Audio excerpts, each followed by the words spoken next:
Vai vir cá, convidar a Fernandinha para aceitar. Estava com quase 200 pessoas, né? Foi.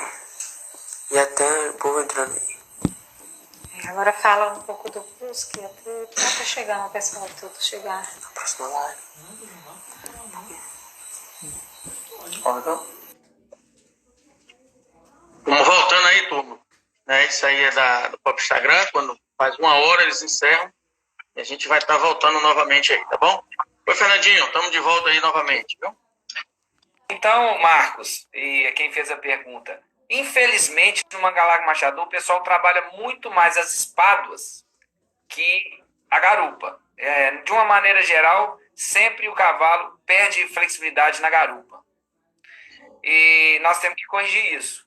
No meu caso, às vezes eu sinto que nas minhas consultorias eu precisaria maior flexibilidade de garupa, mas o cavaleiro do machador é bem reticente.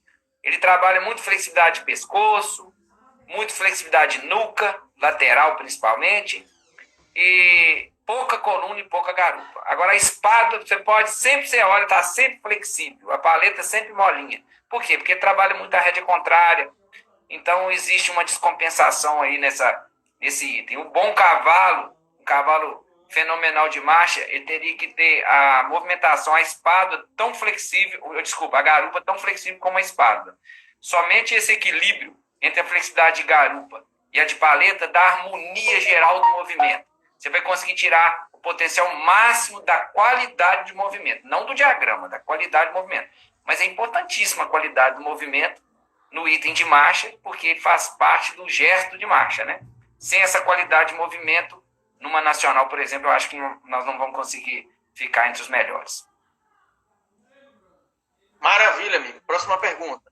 Eduardo Paiva, ele está perguntando qual o exercício para ajustar cavalo passando as mãos. Desperdiçando as mãos, deve ser, né? Pois não. A gente tem que saber que a tendência de passar dos anteriores, o anterior verticalizar, ou seja, exacerbar o movimento, é muito proveniente da qualidade morfofuncional, dos defeitos morfofuncionais. Nós temos que levar em consideração que nós somos descendentes dos cavalos ibéricos, que já tem uma tendência de alçar a mão, né? Então, nós trouxemos as qualidades e os defeitos também da tropa ibérica. Então, por exemplo, acodilhamento, que é muito comum no Mangalaga Machador, faz o cavalo exagerar a mão. E para a gente melhorar esse acodilhamento, só se ele nascer de novo, ou ele fizer um cruzamento com animais que não são acodilhados. Às vezes melhor você pegar um potro novo, mas ele tem que fazer natação, trabalho de água, porque à medida que ele abre o peito, afasta o codilho. Então, assim, eu já estou pegando a ordem que eu vejo mais acontecer. Animais acodilhados, alçando a mão, por exemplo, é uma coisa muito comum no cavalo de marcha. Angulações de escápula humeral da espada com o braço muito fechadas, também faz o cavalo alçar a mão. Quartela muito arriada, passando do ponto ideal, mais achinelado, casco, faz também o cavalo alçar a mão. Então, são vários os itens. Então, primeiro é avaliar o que pode ser melhorado nesses itens, né? Principalmente o de cascamento, ver se essa angulação de quartela está num ponto bom. Em relação à equitação, uma vez verificada essa parte, muitas ferramentas para você baixar a mão desse cavalo, mas são muitos exercícios. Um dos principais que eu vejo o pessoal usar é a baixada de Mangalaga Machador, o pessoal chama de extensão de pescoço. Vale salientar que somente abaixar a frente melhora tanto a movimentação de mão. O que mais melhora é uma cedência de nuca na baixa escola. Então, se a pessoa sabe fazer o cavalo também, você joga esse cavalo na baixa escola, ou seja, na extensão de pescoço, e promove cedências de nuca na baixa escola. E aí você vai ter uma mão melhor. Esse é o exercício mais usado. Agora, são muitos exercícios que podem ser usados.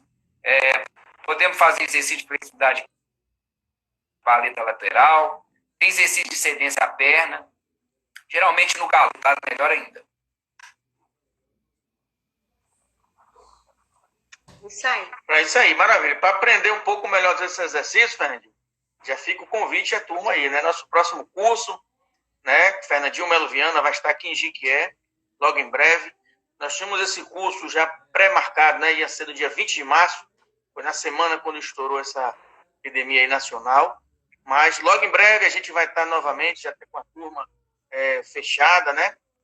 Para a gente poder estar novamente Vai um pouco aqui da internet, tirando né? todas as dúvidas. Queria pedir aí meu amigo Tico Motos, ele fez uma pergunta, mas apagou aqui, Tico. Reformula aí, faz novamente a pergunta aí, tá bom? Quem mais está participando aí com a gente aí? Milton Limoeiro, Aras MG3. Tá travado na internet. A internet sua, eu não tô vendo. Tá ouvindo agora? Legal? Você tá ouvindo bem agora aí?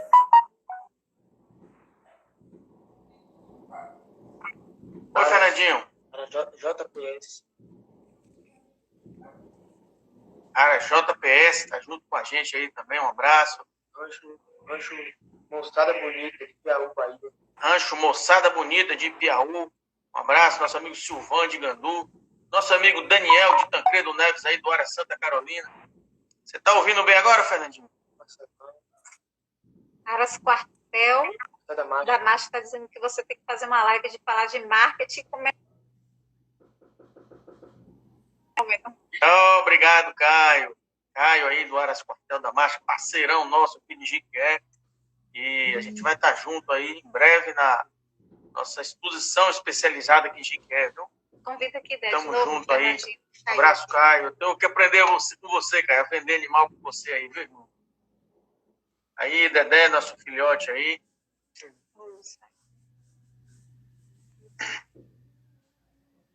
Fernandinho saiu, turma, aí caiu um pouco a internet dele, mas já deve estar voltando, tá bom? Enquanto isso, a gente vai seguindo aí. E, mais uma vez, quero agradecer a todos vocês que estão junto com a gente aí. São muitas perguntas, realmente, muita gente participando. Então, nem tudo dá para a gente fazer a pergunta para o Fernandinho. Ele procura explicar com a maior qualidade possível, boa vontade, né? Mandar um grande abraço aí ao nosso amigo Zé Cocá, também, que está participando aí com a gente, nosso deputado, né? Zé Cocá, um grande abraço. Muita gente boa aí participando mesmo aí com a gente. Aécio disse que, assim, muito conhecimento compartilhado, né? Nosso amigo Aécio, um abraço, irmão. Muito conhecimento aí. Realmente. Fernandinho é nota 10. Você convidou de novo o Fernandinho, Beto? Acho que a internet dele caiu um pouco, mas deve estar aguardando aí. E aqui a ração aí tá corrida, viu? Já, sem comentário já. Já tem mais de 100 pessoas já pedindo aí, querendo participar da ração aí, né? Do sorteio da ração do nosso amigo. Ele não tá... Olha ele convidou. Não, foi outra pessoa mesmo. Mundo Novo, Bahia. Aí o Fernandinho já vai estar voltando. Solicou, tá dizendo, muito conhecimento. A turma aqui, Fernando, enquanto você ficou um pouco fora, tá ouvindo a gente legal aí agora? Agora tô. Muita gente aqui, Fernando, tempo que você ficou fora aí, parabenizando, dizendo que é muito conhecimento que você tem, lhe dando os parabéns. Realmente, Deus continue lhe usando aí, lhe abençoando, para você possa estar compartilhando de todo esse vasto conhecimento seu com todos nós. Viu? O Rancho da Fé, né? Ele está perguntando aqui, Fernandinho, gostaria que você me informasse como e aonde eu consigo as especificações de pista para montar lá em casa. Ele deve estar querendo aí, ele falou que está comigo hoje, é o pastor Dilon, ele quer, onde é que ele consegue um modelo para a prova funcional? Onde ele vê? Como é que faz a prova funcional? Pois não, na associação nós temos todos os modelos de prova funcional. Agora, a pista, a dimensão da pista, a pista dos sonhos de machador é de 50%. Seria assim, a pista dos meus sonhos, que eu não tenho. Agora, uma pista de 40 por 80, 30 por 80, já é excelente. O mínimo que eu acho que seria uma pista de 60 por 25, 60 por 30. Mas se você tiver uma pista de 80 por 30, 80 por 40, já está excelente. Maravilha. Fabiano ele está perguntando quais exercícios ou qual exercício para uma espádua muito estável, solta. Os exercícios parciais de paleta, de espádua, tem os exercícios longitudinais e os laterais. Então, o pessoal fala muito assim, rédea contrária. Rédea contrária não é exercício de flexibilidade. Rédea contrária, ela é muito usada nos exercícios de flexionamento de espada. Rédea contrária, rédea abertura, rédea direta de oposição, são os efeitos de rédea. A gente usa eles nos exercícios de flexibilidade. Os de paleta são alguns deles são usados com a rédea contrária. Por exemplo, arco reverso, que a gente chama na equitação acadêmica de contra-incurvatura, ou então de alguns exercícios de cedência inversa, esses são exercícios de espádua. Então, o importante é a gente saber que a espádua do cavalo flexível, primeiro a gente tem que trabalhar muito a coluna no sentido longitudinal. Alongamentos e reuniões ao passo, por exemplo, são muito usados no cavalo de marcha. Sanfonar o cavalo, alongar e reunir. Porque primeiro você trabalha a coluna, e a espádua, né, faz uma coluna rígida, não tem uma espádua solta nem uma garupa solta. Então, na equitação de qualidade, você preocupa muito com a coluna. Antes dessas ações, essas ações parciais, tipo de trabalho de espádua, é importante essa coluna estar flexível, no sentido longitudinal e lateral. Consequentemente, você vai ter uma garupa flexível e uma espádua flexível. Agora, exercícios como cedência à perna, contra-incurvatura, são exercícios que soltam muita espada no sentido longitudinal. E lembrando que o galope é um andamento que a espada trabalha assimétrica. Então, qualquer exercício bem feito de galope, você tem um trabalho de flexibilidade de espada excelente para a marcha. Então, se você pensa numa espada flexível, não tem como a gente não pensar no galope, por exemplo. Maravilha, amigo. Tem uma pergunta aqui, não sei o nome dele, porque está como, acho que comercial, Customeric Experience Shows. O Tigrão Café deixou melhores filhos ou netos? Ele não respondeu ainda essa. Você usaria o sangue dele na sua tropa?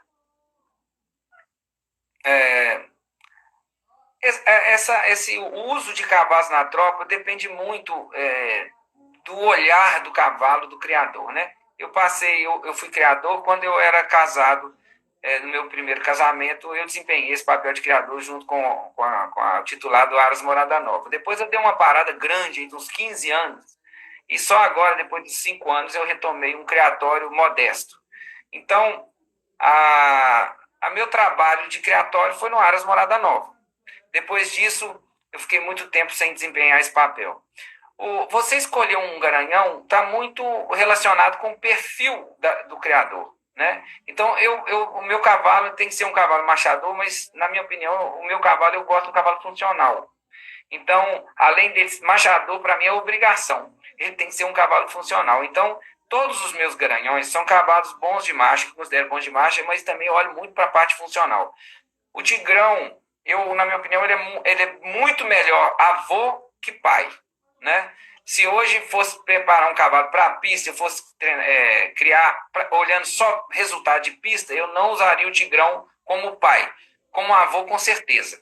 Porque eu conheço as filhas dele, são excelentes de produção em relação a produtos de pista, né? Agora, em relação à parte funcional, ele deixa um pouco a desejar. Porque um cavalo funcional, ele tem que ter outras qualidades. Ele tem que galopar muito bem, né? Eu sou um cavaleiro campeiro. Então, eu sempre penso no cavalo marchador, mas que desempenha outras funções no campo, né? Eu não uso o cavalo só para ficar lá marchando. Na minha atividade diária, eu não fico lá só marchando, né, rodando. Então, nesse ponto, eu acho que o Tigrão tem muito a desejar. Mas ele cruzado com animais funcionais, com certeza, se eu tiver éguas compatíveis com ele, eu usaria. Mas para produzir netos, né? Hoje, assim, mesmo você pensar em pista, tem outros cavalos, inclusive filhos dele, né? Que você consegue resultado melhor. Aliás, esses reprodutores antigos, o pessoal insiste, né? Eu não sou muito de usar cavalo antigo. Se for ficar usando cavalo antigo, então nós não estamos evoluindo nada. Então, por exemplo, se for para me usar um Favache Estanho, se o HD fosse fértil, eu usava HD. Se fosse para usar qualquer desses cavalos famosos, Fava Diamante, Guaritá, tem tantos filhos dele melhores, né? Então, geneticamente, de morfologia funcional melhor. Então, eu sou um cara que olha mais assim, cavalo mais moderno. Eu parto do princípio que a raça evoluiu, né? Se a gente tiver que usar cavalo antigo, então significa na minha cabeça que nossa tropa não evoluiu, né? Então, se eu tiver que usar um trilho, que é um cavalo que eu gosto muito, eu uso um filho dele muito bom. Para que eu vou usar lá o trilho? Aí, daqui a pouco, os donos desse cavalo vão me matar, né? Mas é melhor usar os filhos dele, bom, mais evoluídos, né? Eu sou assim. Se eu for na linhagem do trilho, eu vou usar um filho do trilho muito bom, igual tem. Se eu for usar o estanho, eu uso um filho do estanho muito bom. Se eu for usar o guaritá, eu vou usar um filho do guaritá melhor que ele, né? Então, a minha visão eu sou moderno, eu sou um cara novo. Eu não fico olhando muito pro passado, não. Se você for usar o elfo, usa um filho do elfo, né? Lacre do Monteiro, o cavalo que você montou, gostou demais lá, né? Já usei um filho dele, viu? Já estou montando em neto dele. Eu usei um cavalo chamado Banzo do Viajeiro, que é filho dele. Já estou montando em filha dele agora. Por sinal, muito Banzo bom. do Viajeiro? Era de um amigo nosso aqui do Aras do Gordinho, aqui pertinho, aqui, um parceiro nosso. Estou com uma filha dele que eu muito boa. Eu sou apaixonado pelo sangue do Haiti Caxambuense, né? Vocês me dão um desconto, gente. Que eu não sou muito aquele cara poeta, esse negócio de viver de passado não é muito a minha praia. Eu sempre estou pensando mais para frente, sabe? Eu não sou ficar voltando muito no passado, não. O J. Souza está perguntando aqui, qual exercício se faz para trabalhar a garupa? Nós temos vários exercícios de garupa. Por exemplo, cedência de garupa, por exemplo, garupa afora. Se você trabalha no círculo um cavalo, tirando a garupa para fora do círculo, né, que em Portugal chama de garupa afora, é um exemplo de exercício de garupa. Se você faz um exercício de cedência à perna e o seu cavalo faz bem, você vai fazer um exercício de espádua e garupa ao mesmo tempo, também é considerado exercício de flexibilidade de garupa. Qualquer exercício em duas pistas que você trabalha a garupa assimetricamente em relação às espáduas, você está trabalhando a garupa. Então, são vários exercícios. No sentido longitudinal, por exemplo, se você fazer uma baixada de frente no galope, né, você está estendendo toda a musculatura superior, inclusive da região sacral, que fica na região da garupa. Então, os trabalhos são vários exercícios. Dá para a gente falar uns 10 aqui, exercícios que a gente faz de garupa. Toda vez que você entra com o posterior interno, trabalha o posterior interno à frente do posterior externo, em qualquer exercício, você está trabalhando a garupa. Então, quando você faz um círculo e trabalha um exercício onde o posterior esquerdo entra no alinhamento do posterior direito, você automaticamente está trabalhando a garupa. Qualquer que seja o exercício na equitação acadêmica, você está mobilizando a garupa. Maravilha, maravilha. Nosso amigo Milton, né, Limoeiro, do Aras MG3, está perguntando aqui, quais as medidas ideais para uma pista de treinos? Para o Mangalaga Machador, eu vou repetir, a pista do meu sonho seria uma pista de 50 por 100, 40 por 100. Que tem um amigo meu, chama José Nilton, que fez uma agora lá, eu fui no final de semana na casa dele, eu fiquei assim, só faltou um babador, né? Para mim, uma pista. Aí você faz qualquer esporte, né? Até salto, hipismo, as provas de rédea. E uma pista grande para um machador é muito boa. Mas de 30 por 80, 40 por 80 já está muito boa. O mínimo que eu faria em casa seria uma pista de 25 por 60, 30 por 60. Menor que isso, sempre nós vamos ficar aquém do trabalho para o cavalo Mangalaga Machador, seja qual for, de marcha ou na prova funcional. Fernandinho, nosso amigo Adilton, de Brasília, está perguntando qual a marcha, o tempo de marchar ideal do cavalo. O trabalho em casa. Nós temos 7 dias da semana. O domingo normalmente é descanso.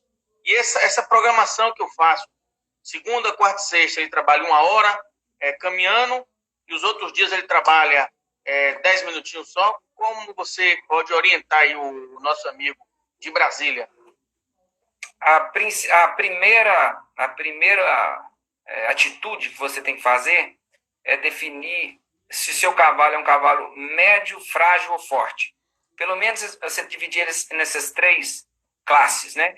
Seu cavalo pode ser um cavalo frágil, nem por isso, mas ele pode ser frágil e campeão nacional, desde que você respeite as limitações dele. Seu cavalo pode ser médio, seu cavalo pode ser forte. Cavalo forte no machador, hoje, numa avaliação no dia a dia de campo, é raro. Né? Por exemplo, esse ano forte, eu só trabalhei com a Celeste. Então não é fácil você hoje achar um manga-larga machador forte.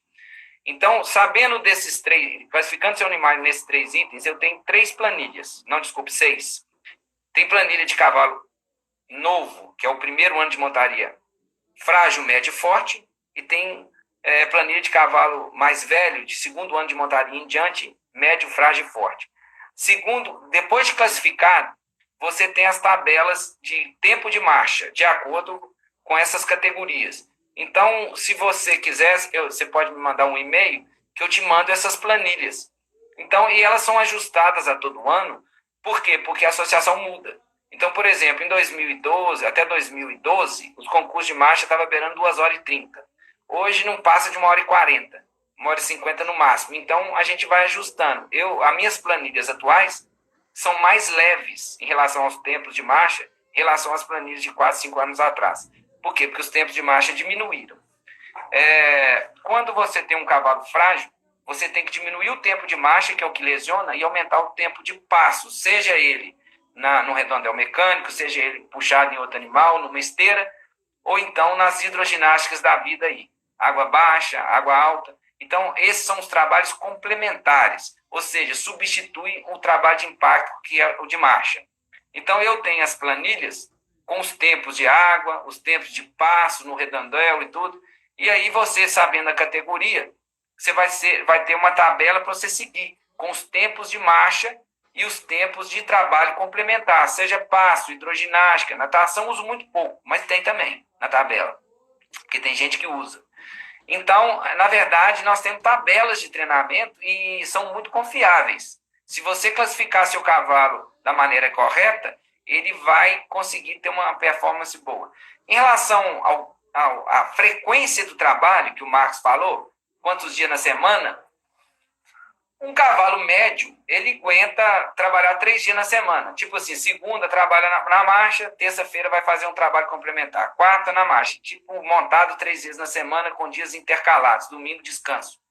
E tem animais que têm um poder de recuperação pior. Um dia de descanso ele não consegue recuperar. E você vai começando a perceber que ele começa a perder peso, ele começa a perder pressão no final do exercício, ficar mais cansado. Então, tem animais que você tem que ter mais dias para recuperação. Tipo, montar segunda, terça não faz nada, solta no piquete. Quarta, faz um trabalho a passo, complementar. Na quinta, monta de novo, ou seja, você dá 2 dias para ele recuperar. E existem animais muito frágeis que eu já trabalhei e que eu consegui ser campeão nacional, deixando 3 dias entre as montadas. Tipo assim, monta segunda, terça, quarta e quinta não monta, mas tem que fazer trabalho complementar. Isso seria um cavalo muito frágil, lesionado. Um cavalo consegue fazer isso e ainda ganhar uma nacional, mas aí nós já estamos no limite, né? 3 dias intercalados entre uma montada e outra, que eu já consegui em vários animais. Mas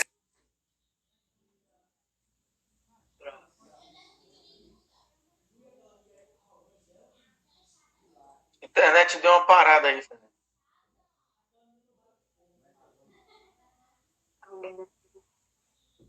Parou um pouquinho aí, voltou. Tá ouvindo legal agora? estou ouvindo. Então, nós temos tabelas, né, para seguir. Agora, o tempo de recuperação depende de cada animal. O mínimo, o bom consegue trabalhar 3 vezes na semana com dias intercalados. O médio tem que ter 2 dias entre uma montada e outra. E o mais difícil, que recupera difícil, tem que ser 3 dias entre uma montada e outra. Mas não tem condição da gente pôr ritmo nesse animal para ele ficar competitivo, não. Maravilha. Vamos à próxima pergunta. Raul está perguntando aqui. Fernandinho, você poderia falar da retropegada, sobrepegada? Como funciona na marcha picada? Na marcha picada, eu tinha uma tabela diferenciada em relação à batida. Mas hoje, na nacional, eu foco muito na nacional. Os tempos de marcha picada e batida estão muito próximos. nem compensa ter uma tabela diferente de batida para picada hoje a nível nacional. Eu uso a mesma. Antigamente eu tinha uma de picada mais leve, entendeu? Hoje, infelizmente, o concurso de marcha picada na nacional, o tempo está muito grande. Então, você pode pôr ele na mesma tabela de marcha batida. Maravilha. Maravilha, amigo. Ô, gente, quem tiver interesse de conhecer essas tabelas, eu posso passar para o Marcos Maia as tabelas de treinamento, aí por e-mail fica facinho. Se qualquer dúvida, eu tenho instrutor lá na associação que consegue, lá no CTE, que consegue tirar dúvidas quanto à interpretação dessas tabelas. Mas é fácil, ela é autoexplicativa. Você pode mandar uma tabela dessa para mim, velho? Que a gente coloca no próprio Instagram aí, nos stories do Aras. Amanhã no seu e-mail. Pronto, você manda para mim amanhã, que no sábado a gente coloca aí no stories e aí no Instagram do Aras Terra de Deus, viu? Raimundo, pergunta daqui. Boa noite. O grupo de montaria real de Brejões quer saber qual o melhor cruzamento para ter um cavalo bom de marcha picado. Brejões é terra do meu amigo Paulinho do AP, né? Do Aras do Ele tá AP, participando não é? aí com a gente aí. Acho que tava no começo, só se ele saiu, mas o Paulinho tava aí com a gente aí. Você podia repetir a pergunta, por favor? Sim. Ele está querendo saber qual o melhor cruzamento para ter um cavalo bom de marcha picada. Bom, nós estamos correndo atrás. No meu criatório modesto novo, eu cruzo cavalos de centro para L1 e cavalos que se chamam de genuíno. Eu tenho algumas éguas que são mais laterais, que já picam assim, sem montar. Nessas éguas eu boto o cavalo de centro para L, né? Eu tive usando um cavalo de centro mesmo, marcha de centro, inclusive que compete em batida, mas muito centro. Inclusive na batida, às vezes, fica perdendo um pouco o alongamento, já tive bons resultados com ele. Mas até de marcha batida, mas assim, bem centro, tipo a Onda Dourada SM. E deu bom resultado nas éguas laterais. Então, o máximo que eu uso é um cavalo de centro, né? A minha tendência é sempre usar um cavalo de centro para picadas, que eu chamo centro para o L1. E nas minhas éguas, que são mais laterais, eu uso um cavalo de centro, mas sempre ali, ficando ali entre o centro e o L1. Se eu pudesse, porque eu tenho umas éguas mais laterais mesmo, eu não usaria essas éguas, mas está dando um resultado bom. Nas éguas laterais, o cavalo de centro, sempre eu tiro produtos bons. Se eu pudesse comprar éguas melhores, eu ia comprar todas centro para L. Eu não ia comprar a égua lateral hoje em dia, não. Mas as minhas são, às vezes, um pouco laterais e está dando um resultado bom com o cavalo de centro. Eu estou gostando da produção. Maravilha. Diágio Teixeira, do Aras Mansidão, está perguntando: Fernandinho, dá algumas dicas na hora de contratar um peão. Bom, nós temos essa limitação de mão de obra, né? Muitos criadores entram e a disponibilidade de mão de obra é muito pequena na nossa raça. E nós temos que levar em consideração que é muito mais fácil o tempo que você gasta para fazer um cavalo bom de rédea e é muito menor que o tempo para você fazer um cavaleiro bom, né? Então, o cavaleiro de nível A, hoje numa galarga machador, são cavaleiros que têm uma informação técnica grande e tem experiência.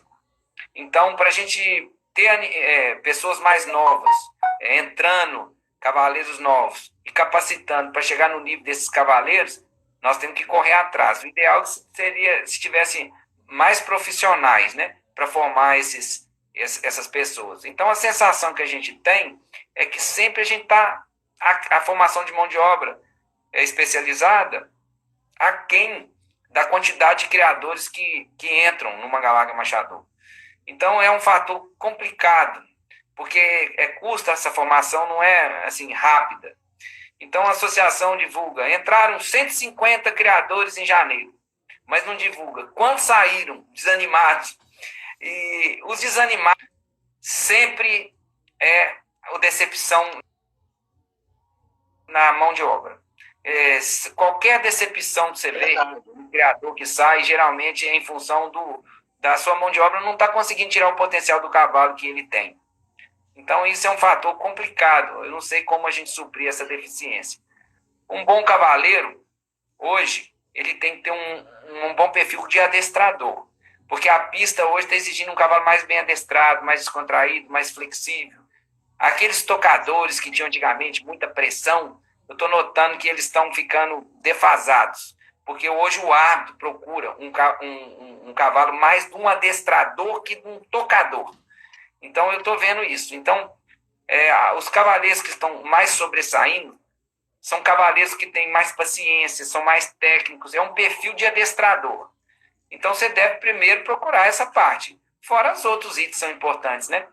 A parte psicológica da pessoa também é muito importante, o dia a dia, né? A família. Uma pessoa vestir a camisa hoje não é fácil, troca muito de aras, e isso é difícil, você às vezes está com uma pessoa boa, né? E manter ele no aras.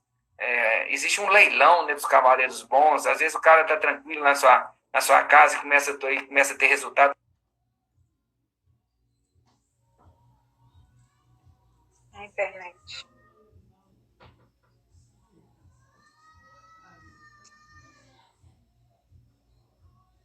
Fernandinho, perguntei, amor. Fernandinho, sua internet parou um pouquinho aí, viu?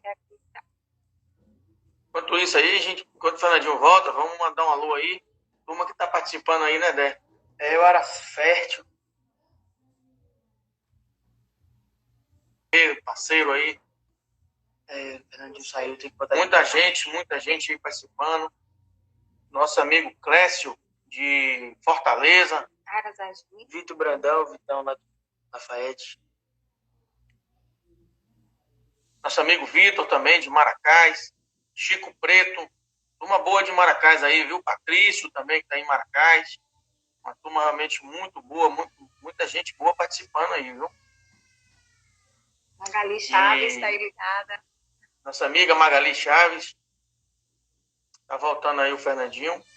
E lembrando a turma que no finalzinho aí da live a gente vai ter o sorteio de 2 sacos de ração da Bioquima, né? Nosso amigo aí, Tom Zé. No finalzinho. Mas você que quer participar, mande sua mensagem agora. Quero ganhar 2 sacos de ração bioquímica, tá bom? Eve Santos voltou tá legal aí, Fernandinho? De Ângela Lopes, tá ligada. Nossa amiga de Ângela, um grande abraço aí. Ramon do Aras Casqueirão. Ramon deve estar comendo bolo agora, viu, Isa? Coca-Cola, amor. Bolo de milho, de adiante. Oi, Fernandinho, tá ouvindo aí?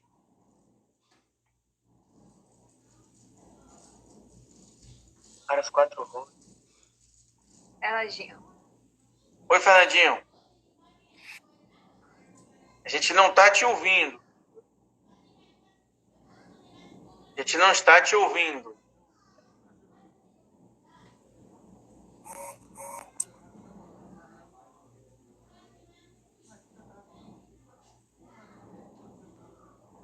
Pede para ele sair de novo. Sai e retorna novamente, Fernandinho, para ver se a gente consegue melhorar aí.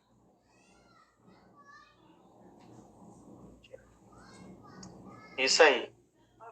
E chama a ideia. E lembrando que de hoje a 8, nossa próxima live, viu, gente? Já fica aí o convite. De hoje a 8, na próxima quinta-feira, dia 7 de abril, será com Alain Vilaça, instrutor da nossa associação, parceirão nosso aí. Alain, um cara também extraordinário, espetacular. E de hoje a 8, nossas lives aí continuam. E dia 7 de abril, nossa próxima live com Alain Vilaça. Mandar um grande abraço também ao meu amigo Fernando aí da Chapada. Voltou aí, tá ouvindo bem agora? Tá ouvindo bem agora, Fernando? Tô ouvindo bem. Pronto, show de bola. Concluindo então aí. Vamos para a nossa próxima pergunta, tá bom? Pois não. O Iage, ele falou que foi uma ótima resposta, que realmente está sendo difícil assim, encontrar peão. E ele disse que a sensação que tem é que os cavalos estão evoluindo mais rápido que os peões.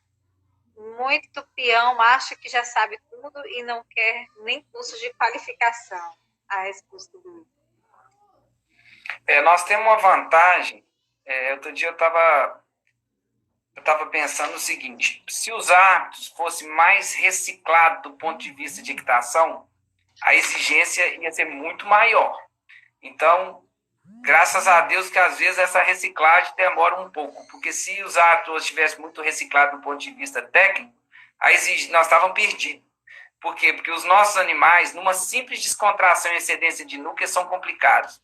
Né? O cavaleiro, ele não sei por que ele pensa diferente. Por exemplo, um exercício de descontração de nuca e cedência de boca, ele usa, às vezes, rédea alemã, né? Porque não consegue descontrair e ceder a nuca de um cavalo. Mas consegue parar e virar o cavalo. Então, para mim, uma cedência de nuca é um exercício tão simples como parar, virar, partir, né?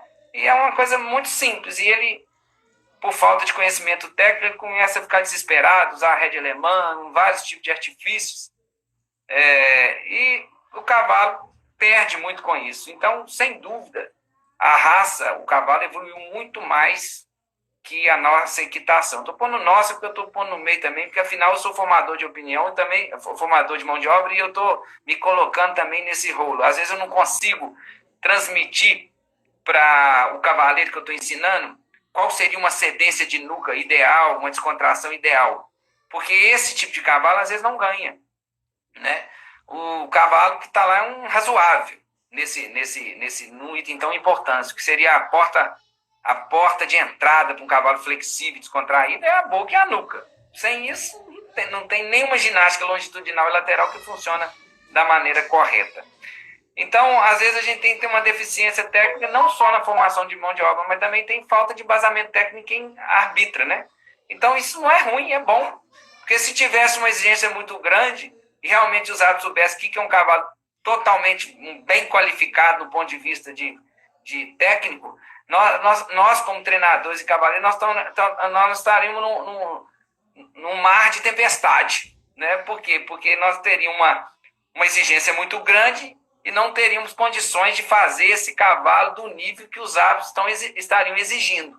Então, o cavalo é muito bom, tem muita coisa para ser explorado, mas a gente não, tem que saber que nós estamos muito defasados do ponto de vista técnico nos exercícios mais simples. Não é exercício sofisticado, não. Maravilha, amigo. O Daniel está dizendo que você está com sono. Daniel Tomás. Meu amigo Daniel, de Jaguaquara, estou com sono não, irmão. Estamos ligados aí. Já que Wes Ferraz está perguntando, Fernandinho, qual é a melhor forma de manusear, preparar potros após 6 meses?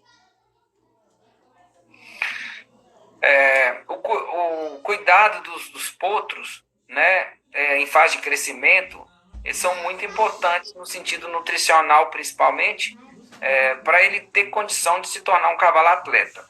Então, se você peca depois que... Na verdade, os cuidados teriam que ser dentro da barriga da mãe, né? E também na desmama.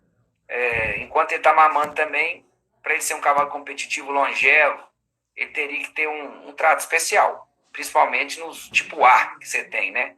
Então, na minha opinião, deveria ter uma seleção entre os potros A, B e C, e o grupo A, depois já nascido, teria uma alimentação melhor, especial, né? Porque isso vai influenciar muito lá na frente, quando ele for montado. E essa fase de crescimento, quanto mais novo, mais importante. Também no casqueamento, enferrajamento. Então, todo o manuseio do cavalo atleta que visa uma nacional tem que ser um manuseio preventivo, né?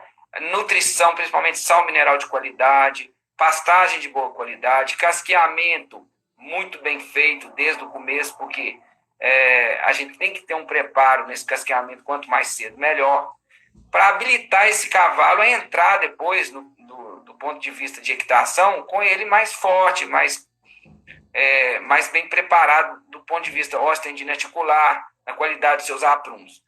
Infelizmente, a iniciação é muito cedo, quando o cavalo ainda está em fase de crescimento.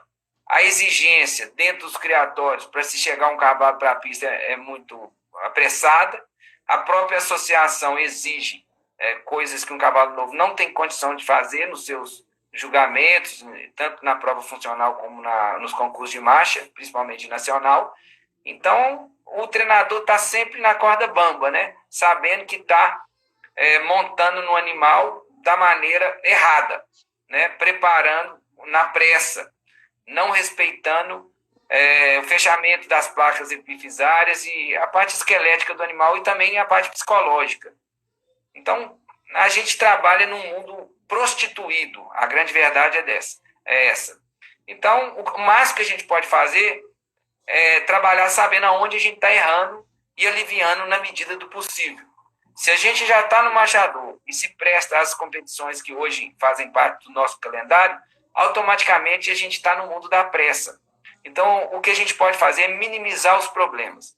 Se eu pudesse trabalhar um cavalo da maneira correta, com certeza a gente teria um cavalo muito melhor. Então, para isso tem que mudar toda a cultura equestre, começando pela associação. O potro quando nasce, Fernandinho, quais vacinas que precisamos dar a esses potrinhos, né? E até os 6 meses aí, quais vacinas que a gente pode recomendada dar, né? Raiva, cefalite, o que é que você orienta aí? O criador que está começando. Esse depende muito da região. A minha região, por exemplo, tem muita gruta, muito morcego, então quem não dá remédio de raiva vai perder. Tem algumas vacinas importantíssimas, um calendário de vacinação e vermifugação, né? Nós temos que ter uma nutrição muito bem feita, em primeiro lugar, né? Um controle de diarreia, por exemplo, onde chove muito, é muito importante. A parte de controle de verminoses também é muito importante. As vacinações tradicionais, né? As vacinações de raiva, encefalomelite aí, gripe equina, né? Isso é muito usado nos aras. Então, a gente tem que ter um calendário. Eu tenho pessoas que têm condição melhor lá no CTE de passar essas informações, inclusive por e-mail. E eu confesso que eu estou muito relaxado nessa parte, porque eu tenho as pessoas para trabalhar por mim, nos aras e lá no CTE. Mas esse calendário é um calendário simples, né, que eu também posso passar juntamente com as planilhas de treinamento para ver se essa tropa está indo certinho, de acordo com as regiões também. A Eve está aqui falando que vai fazer um cruzamento com o Lacre do Monteiro. Quem está falando isso? Binha, a Eve Santos. Com a Binha, vai ser show, ela está dizendo. Maravilha, o Lacre está aí à disposição, o nosso cavalo marcha picada genuína, né, Fernandinho? Você pôde montar lá no Terra de Deus, nosso Lacre do Monteiro, o filho do Elfo, está à disposição da turma aí. Você lembra que a gente colocou um vídeo, Fernandinho, você montando no Lacre, e que você deixou ele com a rédea bem livre, e o cavalo manteve a mesma toada, a mesma qualidade de marcha picada, né? Então, acho que é um cavalo bom para a turma cansar. Eu montei nele por 2 vezes. Nós temos o vídeo na primeira vez e na segunda. Na segunda já era um outro cavalo, né? Vamos falar assim.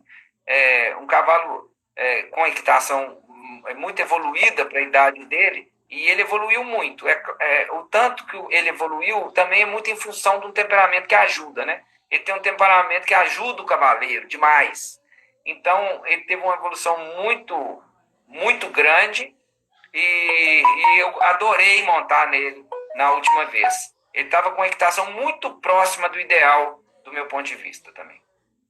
Eu lembro que lá você puxou até na minha orelha, né? Que era para colocar ele em pista, enfim, mas tudo tem no tempo de Deus. É verdade. E ele é um cavalo muito novo, né? Então, agora, esses cavalos que têm uma cabeça muito boa para o trabalho, eles nos traem, né? Porque eles vão falando assim, você vai querendo mais, e ele vai aceitando tudo.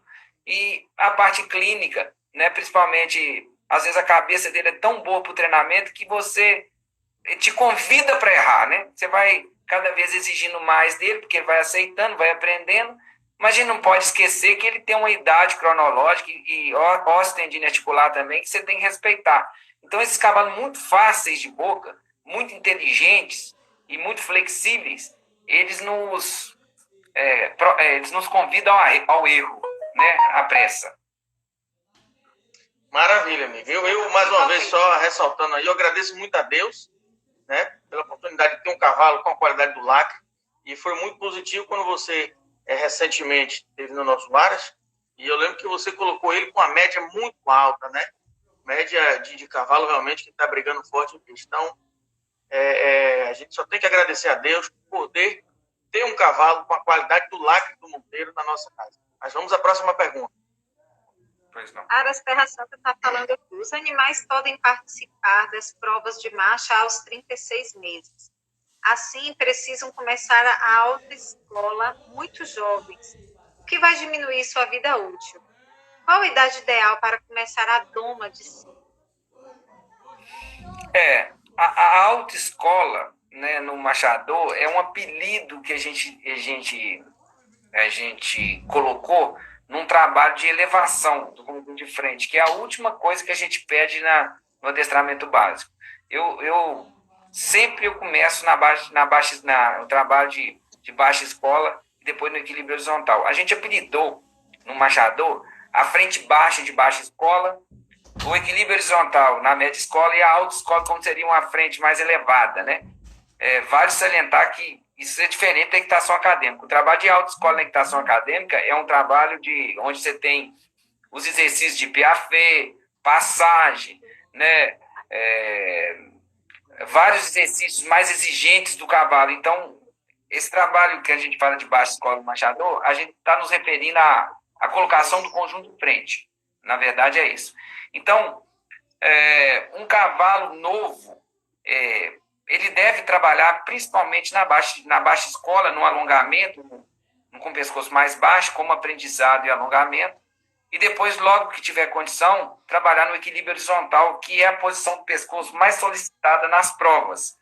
É a posição onde o cavalo trabalha em longa distância, mais equilibrado, e onde ele consegue distribuir o peso do cavaleiro mais proporcional entre o seu anterior e o seu trem posterior. Seria no equilíbrio horizontal. A referência que a gente tem no Mangalaga Machador é a linha da boca em relação ao ilho, aquele osso de lado, que a gente fala o osso da anca, né? O equilíbrio horizontal, ele deve ser perseguido, mas depois do alongamento. Uma reunião alta, né, um trabalho de elevação num cavalo novo, no machador, é uma coisa que a gente deve rever a todo momento. Quanto mais machado é esse cavalo, mais você deve retardar essa elevação do conjunto de frente. Porque o cavalo muito machado, ele é muito sensível. Ele precisa de alongamento e cadência, coordenação de anterior com posterior. Então, toda vez que eu vejo uma pessoa com um cavalo muito machado elevando o pescoço muito rapidamente, assim, muito precocemente, eu vejo piora no desempenho dos animais. O cavalo mais machado, ele precisa de cadência, soltar as espadas, coordenação de movimento, e isso você consegue na baixa e na média escola.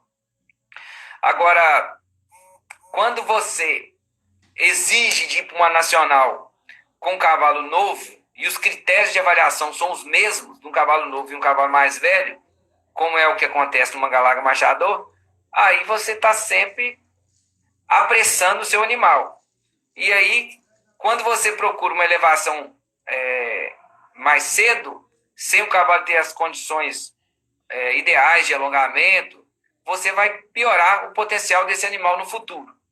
Então, nós sempre temos um retardamento disso. Então, existem muitas correções que vão ter que ser feitas à frente por causa dessa pressa de elevar o pescoço de um cavalo novo antes do momento correto.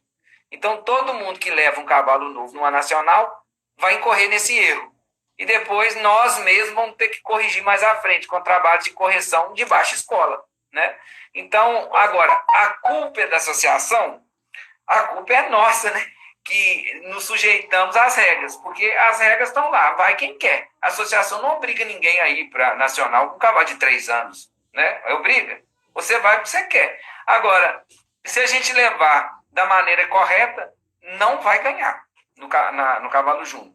Então, às vezes, a pessoa muito consciente, ela evita de levar o cavalo júnior e deixa para levar no outro ano um cavalo mais preparado. Aí, com isso, não vai ter esses altos e baixos que acontecem no treinamento. Para a gente ter essa correção, de rota, de rumo, tem que ter todo um ambiente para isso.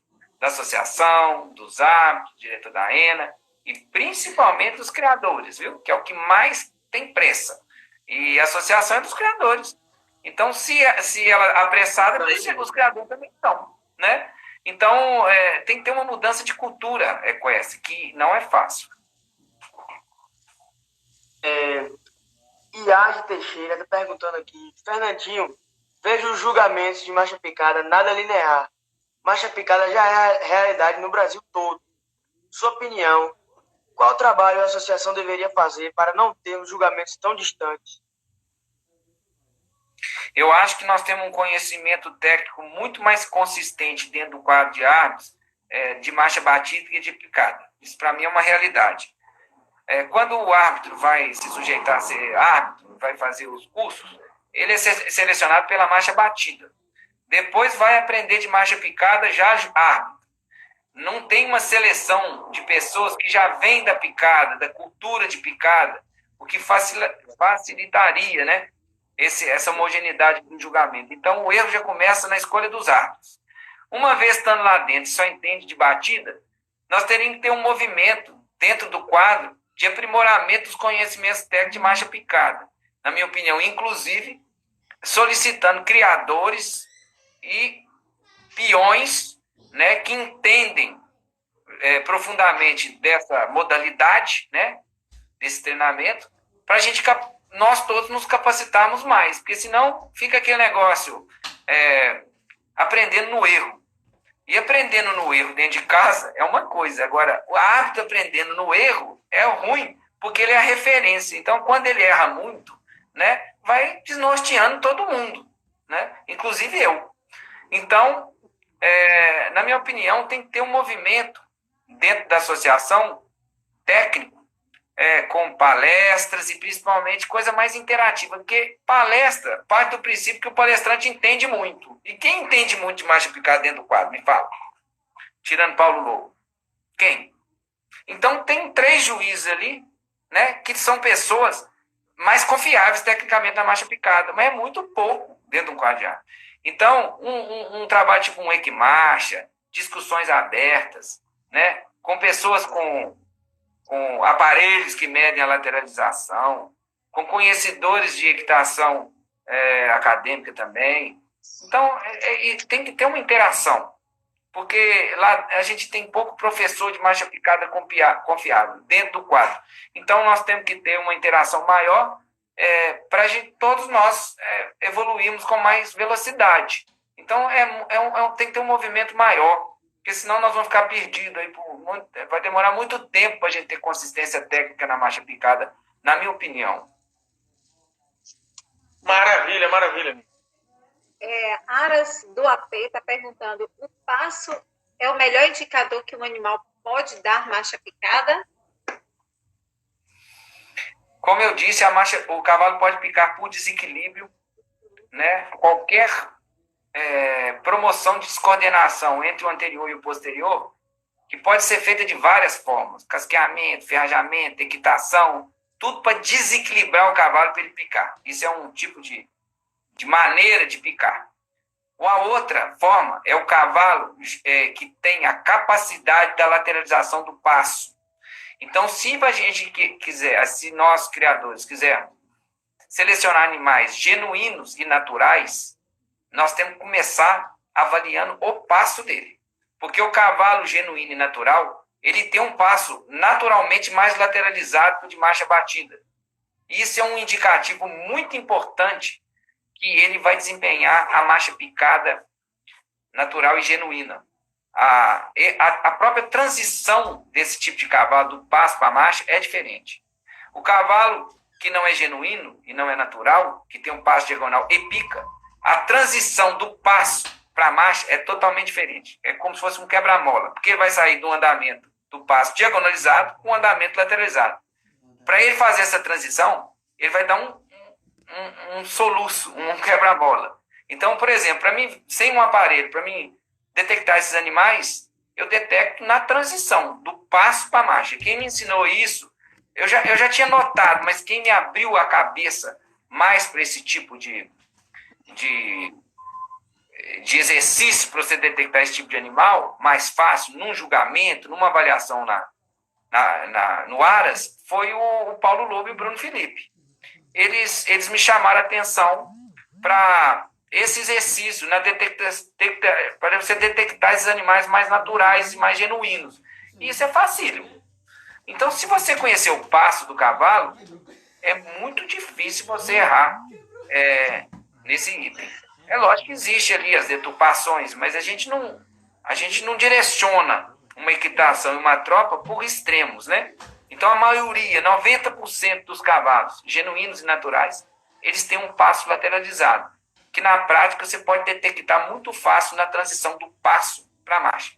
Imagina um cavalo com um passo diagonal de batida encartado e na hora que ele for picar, ele vai passar do andamento diagonalizado para um lateral. Isso muda completamente a transição, a maneira até que você sente no assento. Então, um dos trunfos... Tá bom? Não, travou sua internet. Enquanto eu vou avisar a turma aí, ó, que já estamos aí praticamente finalizando a nossa segunda hora, né, da live. E agora aí, novamente vai cair, né, porque a cada uma hora a live do Instagram para. Mas aí a gente vai... E já está chegando às 2 horas. E a turma não está, pelo contrário, nós estamos aí, quase 1000 pessoas já participaram aí, entra e sai. Mas nós temos aí mais de 150 pessoas aí participando aí com a gente. A turma não quer sair, não. Isso mostra que você realmente está de parabéns. Você tem muito conhecimento, Fernando. O Terra Santa colocou aqui um grande simpósio de marcha picada a nível nacional. Nosso amigo França, aí, realmente, graças a Deus.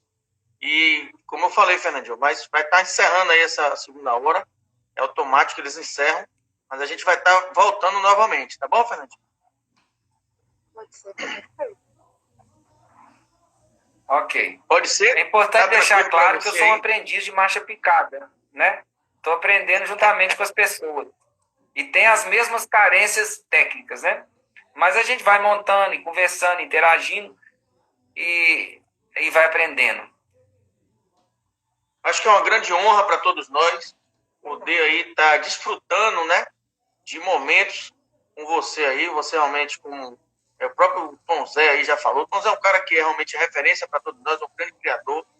E um cara como o Tom Zé falou que você é o papa do Manga Larga Machador. O Wagner Celso está dizendo que ele é o mestre de todos os mestres. Como eu falei, você é referência para todos nós. E eu tive o prazer de conhecê-lo pessoalmente. A gente conviveu aí durante alguns dias, né? Durante o curso e depois lá na Terra de Deus. Aquele dia foi maravilhoso lá no Aras. E realmente você é um cara extraordinário. Você realmente é escolhido por Deus. E se eu pudesse aqui, a gente ficaria conversando, batendo papo aqui até 5 da manhã, 6 da manhã, porque tem muito papo, né? Mas vamos lá, daqui a pouquinho vai acabar e a gente vai estar retornando. E a Agi Teixeira está aqui dizendo: Fernandinho, queremos você no Ceará. Venha nos ensinar, aumentar o nosso conhecimento. Parabéns. Um abraço do Aras Mansidão. Obrigado. Dá um abraço aí, quem? Meu maior orgulho é ter alunos que trabalharam comigo excelentes. Então, eu acredito que nessa trajetória de marcha, eu tive pessoas excelentes que conduzem um trabalho igual ou melhor que o meu, mas que trabalharam comigo. Né? Eu poderia falar uma lista aqui de peões que eu tenho orgulho de um dia ter montado com eles. E pessoas que trabalharam comigo em Aras, ou no próprio CTE, ou em consultoria, ou em cursos. Né? E esses alunos dedicados me ensinaram muito. Não, ainda não. Quando voltar aí, Fernandinho, parou um pouco sua internet. Você está ouvindo? O Lucas está pedindo para terminar a explicação. Eu estou ouvindo bem agora. Pede novamente para ele terminar. Inclusive, Fernandinho, vai encerrar, mas eu queria que quando voltasse, muita gente está começando a criar, né? E pois não. Você é um grande profissional da área. Qual o conselho que você dá para o novo criador, né? O cara que está começando a criar agora, que cuidados básicos ele tem que ter na escolha de um local que vai criar, as estruturas para ele fazer do próprio Aras, o tipo de animal que ele vai comprar, né? Enfim, se você pudesse estar falando quando voltar aí para o novo criador. Pois não.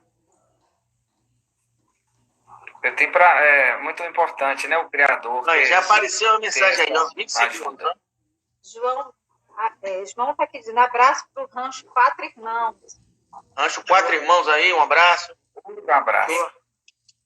Lucas Show aí está participando aí, um abraço também. Transição do passo para marcha picada. 10 segundos aí. Mas tá encerrando aí, turma. Não, senhor. Tá voltando. Aí você fala do... Chama o Fernandinho? Oi, turma, estamos voltando aí, né? Tamo junto. Manga larga machador, uma grande paixão. Já entrou? Entrou. Já? Tá ao vivo já. Tá ouvindo? Eu já tô vendo aqui. Tá ao vivo. A gente vai estar aí chamando, convidando novamente o Fernandinho para estar voltando aí. E falar de manga larga machador, turma, a gente fica aqui, amanhece o dia, né? Amanhece o dia e a coisa quando a gente chega no Aras, né? A gente está naquele clima gostoso de fazenda, a gente várias vezes fala daquele cavalo de novo, né? Enfim, é gostoso demais falar de manga larga machador. Aí, voltou, Fernandinho. Vamos para falar um pouco aí, Fernandinho? Primeiro, ele um pedido aqui para terminar a explicação da transição do passo para marcha picada. Pois não. O cavalo genuíno e natural de marcha picada, ele tem um passo mais lateralizado. Então, quando ele vai sair do andamento, um passo lateralizado para a marcha, que é lateralizada, ele não tem degrau. Simplesmente ele acelera o passo. Quando você tem um cavalo de passo diagonal, marcha batida, e ele pica, ele dá uma espécie de um quebra-mola, porque ele passa do andamento diagonalizado, de um passo de marcha batida diagonalizado, para um andamento lateralizado. Agora, como que ele consegue fazer isso? Por desequilíbrio, né? Esse desequilíbrio pode ser, a maioria das vezes, é causado pelo ser humano, através de ferrajamento, inversão de coluna, aquela equitação que muda o andamento, que encarta o andamento. Isso é muito fácil de você detectar. Então, você, através do conhecimento do passo do cavalo de picada e batida, você consegue fazer uma seleção muito mais consistente no seu criatório, para evitar esses cavalos desequilibrados, né? Cavalos que são descompensados no movimento para picar. E aí você vai ter um criatório.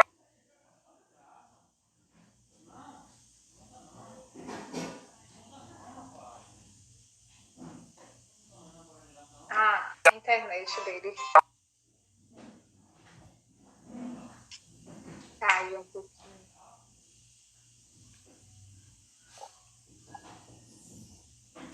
A gente não tá te ouvindo, Fernandinho. A internet sua caiu um pouquinho aí, Fernandinho.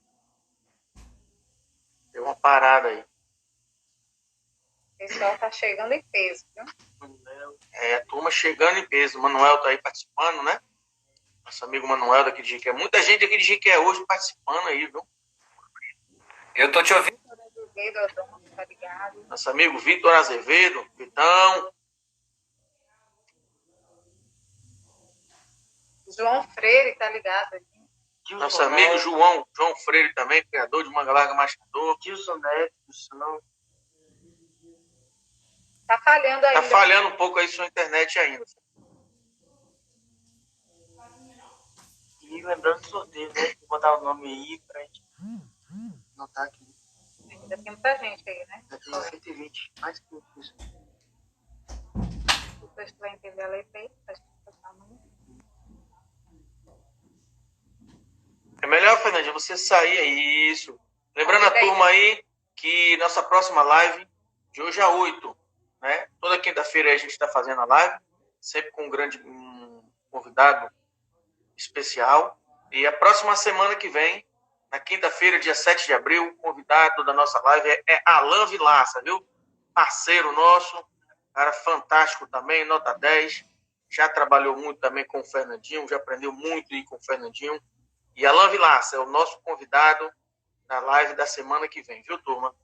Daqui a pouquinho aí no finalzinho a gente vai estar fazendo um sorteio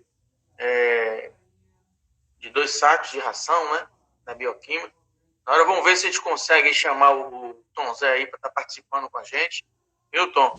Fica ligado aí que eu vou lhe convidar na hora para você participar. Já fez o convite aí do Fernandinho. Estamos esperando aí o Fernandinho. E quero agradecer a todos vocês que estão participando aí.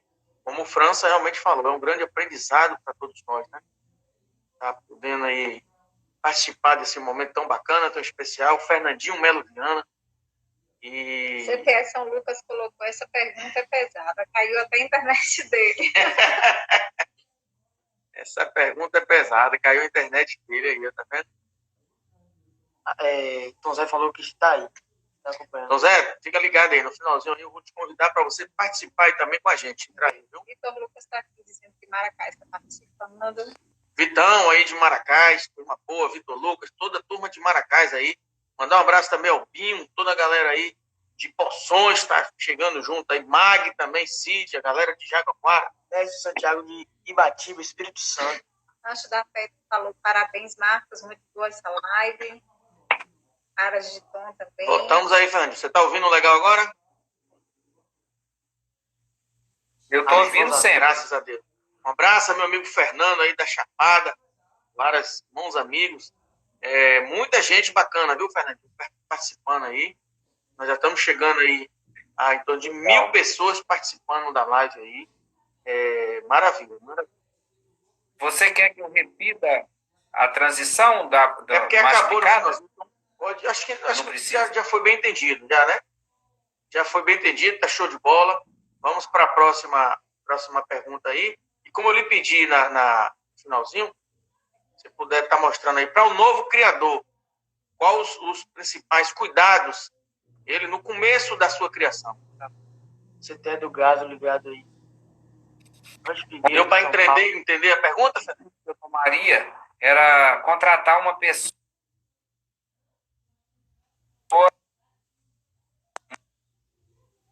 Está falhando sua internet. Sua internet está falhando, Fernando. Um abraço ao nosso amigo Gaso, CTE do Gaso. Internet. Meu Wi-Fi está mostrando completo. Agora voltou bem, né? Não? Tinha voltado bem, agora saiu. Ficou escuro aí.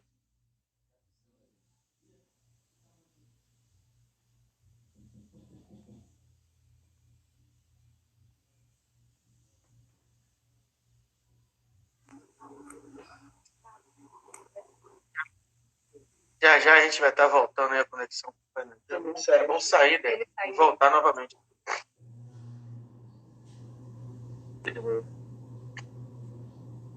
Nosso amigo Paulinho AP também aí, participando com a gente. Zé Luiz, vários iluminados aqui de Jiquié também.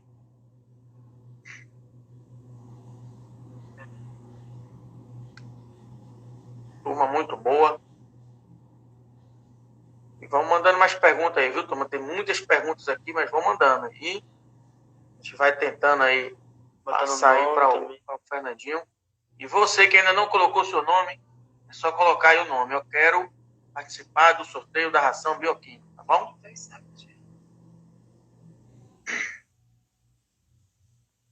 E lembrando também a turma aí que assim que retornar aí, normalizar essa situação mundial, né? Especificamente aqui nossa, no Brasil, na Bahia, a gente vai estar marcando a nova data do nosso curso com o Fernandinho Melo Viana aqui em Jiquié, né? Aí, agora voltou legal aí, Fernandinho? Tá ótimo. A minha internet tá boa. Agora ficou top aí, maravilha.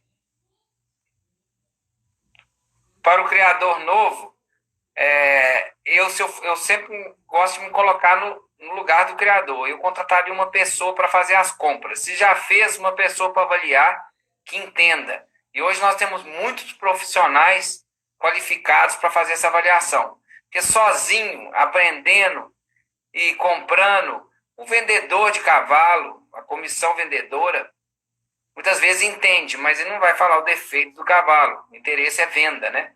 E eles estão fazendo o papel deles. Então, o vendedor de cavalo não é a pessoa indicada para fazer essa seleção, né? Ele já está ali na outra função, que eu acho que é a função dele mesmo. Então, se você puder contratar uma pessoa para fazer essa avaliação antes da compra, é melhor. Mas depois da compra também uma avaliação do plantel para saber as qualidades do animal e também que tipo de animal vai ser cruzado.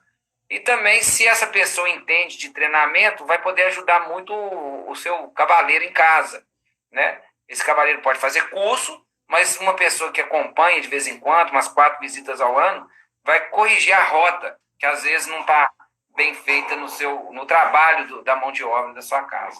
Curso de equitação é muito bom, mas se puder uma pessoa de vez em quando ir e corrigir as rotas, os erros, é muito bom.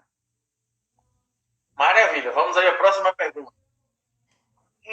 Varas Agir está perguntando como manter a frente de um animal mais baixa na marcha, porque a minha égua amassa muito, quer dizer. O árbitro, tanto na picada como na batida, ele procura o equilíbrio horizontal, sempre. Então, hoje, antigamente, há pouco tempo atrás, os cavalos ganhavam invertidos, ou seja, com a frente acima da posição do equilíbrio horizontal. Hoje, eu não estou vendo esses animais ganharem mais. Existe uma consciência sobre a vantagem do animal entrar no equilíbrio horizontal, porque é a posição mais confortável para ele desempenhar a marcha, ainda mais num tempo grande, num concurso de marcha longo como é a nacional. Então, se o seu cavalo anda acima desse equilíbrio horizontal, ele está invertido do ponto de vista de equitação. Vai atrapalhar quase todos os itens de marcha. Diagrama, comodidade, qualidade de movimento. A volta para o equilíbrio horizontal é essencial e é feita através de um trabalho de baixa escola.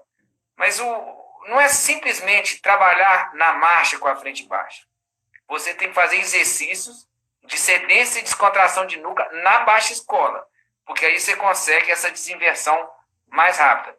Para um cavalo que trabalha invertido, ao contrário do que as pessoas pensam, não é um trabalho muito difícil do ponto de vista de equitação, não. Depende do tempo que ele ficou invertido. Mas eu não considero um trabalho muito difícil, não. Você ensinar um cavalo a trabalhar na baixa escola, fazer cedência de nuca na baixa escola. Logicamente, nesse período de correção, você não pode estar pensando para a pista. Porque para você fazer essa correção, você vai ter que tirar aquela energia, aquela pressão que você coloca para a pista. Ninguém consegue corrigir um cavalo na pressão. Você consegue ajustar um cavalo na pressão. Então, qualquer correção, você vai ter que tirar a pressão daquele cavalo para fazer a correção. Depois você vai ter que voltar aquela energia de novo. Eu nem vou falar em pressão, não, porque pode ter um lado pejorativo, né? Falar energia que você bota no concurso de marcha para o movimento, ela tem que ser restabelecida após a correção. Então, o peão de pista, quando você fala com ele que vai tirar a pressão para fazer uma correção, para ele ali aquilo é a morte, né? Porque é o cavalo que está indo para a pista. Aí você fala assim, agora você vai ter que tirar a pressão, jogar esse cavalo na baixa escola, fazer cedência de nuca, para depois corrigir a posição no equilíbrio horizontal, para depois voltar a energia. Isso pode demorar 2, 3 meses. Mas numa vida de cavalo isso não é nada, né?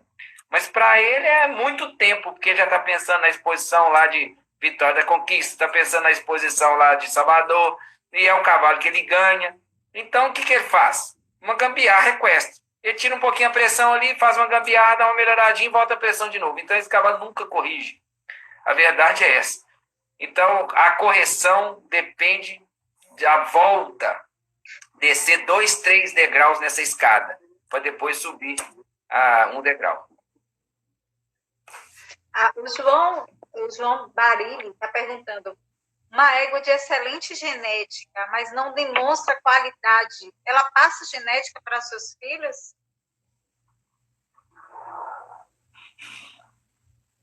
Você deve avaliar nos 2 itens.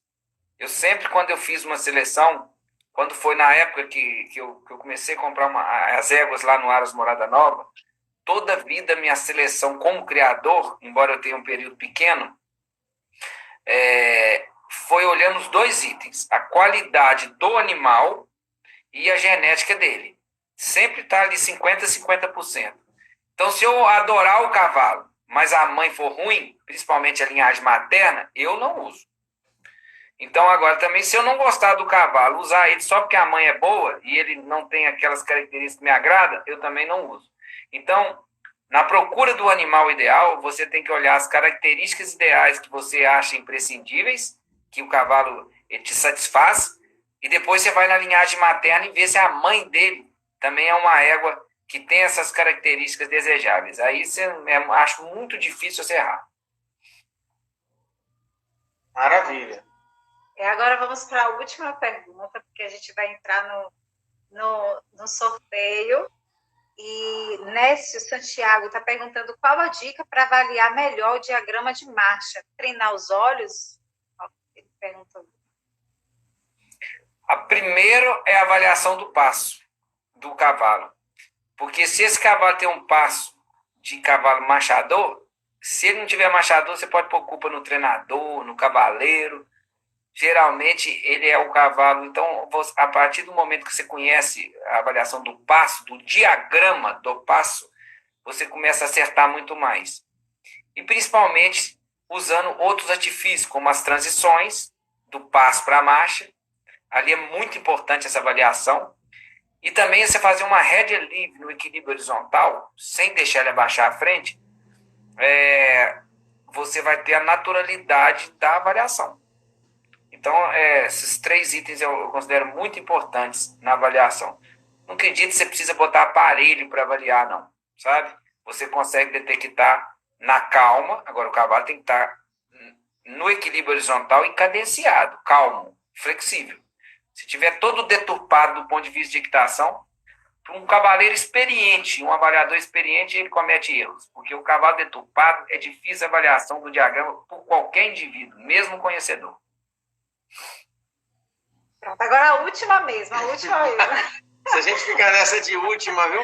É igual a saideira, né, Fernandinho? Nunca para, né? A turma, graças a Deus, quero parabenizar. Eu quero parabenizar primeiro a toda essa turma, né? Hoje, quinta-feira, aí, tá junto com a gente aí, participando, interagindo, tirando dúvidas, aproveitando o máximo do Fernandinho. Mas vamos aí, mais essa pergunta aí. Tá com papel e caneta, anotando as respostas, né? Está sendo muito de grande proveito. Maravilha, maravilha. Rancho Figueira está perguntando aqui. Uma égua de marcha de centro, sabendo que não existe uma categoria, o que é melhor levar para batida ou picada? Sem dúvida na picada.